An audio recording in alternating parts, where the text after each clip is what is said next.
Shadow Minister Catherine West. Thank you very much, Madam Deputy Speaker. The allegation in recent weeks of the potential collusion of the British Intelligence Service in the arbitrary detention of Mr Johal are deeply worrying.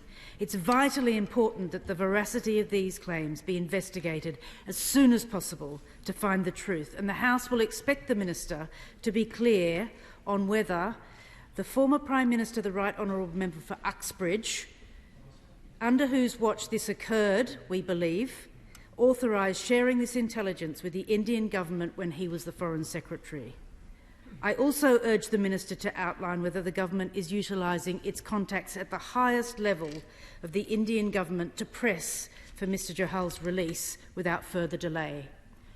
3 further questions. Firstly, will the Foreign Secretary, who was appointed last night, make it at his earliest opportunity available for a meeting with the family?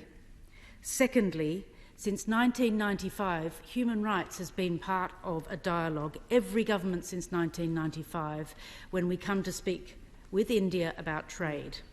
And yet the current agreement, the free trade agreement, does not appear to be having human rights within it. Can he clarify that?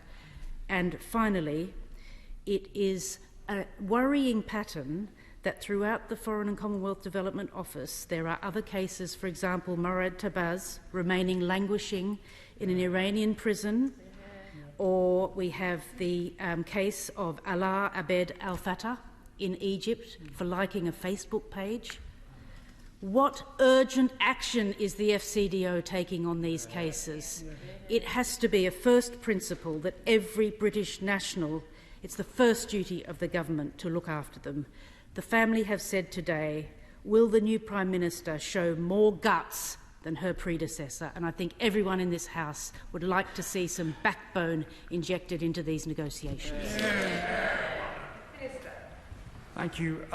Thank you, Madam Deputy Speaker. And it's a real pleasure to face the Shadow Opposition spokesman, who I look forward to, if in play, exchanging views with her on these specific points. The first point she raises with regards to what were the actions or the non-actions of the former Prime Minister with regards to this specific case. I think it's absolutely important when such an accusation is made that it is fully, thoroughly investigated and looked at. And that will be done by the High Court because, as I say, Mr Johal has an active civil litigation case against Her Majesty's government on this matter. And this is the issue before the court. And we must let the legal process take its course. And I am not therefore able to comment and will not comment on this matter in line with a long-established practice, as I'm sure the honourable member appreciates, and I'm sure she would agree with me, that we all in this House respect the separation of power between the executive, the judiciary and the legislature. And with regards to the intelligence agencies, the various different checks and balances that we have the Intelligence Select Committee of this House, we have the Intelligence Tribunal, we have the Intelligence Commissioner. No doubt the accusations that have been made need to be fully, thoroughly looked at, as in line with the High Court case that we have. Her second point to me was with regards to human rights and our engagement with India. Let me make this point very clear. With regards, we believe that trade is vital for our economy and that future prosperity.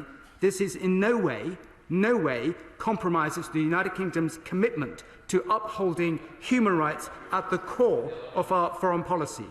We will not pursue trade to the exclusion of human rights. We regard both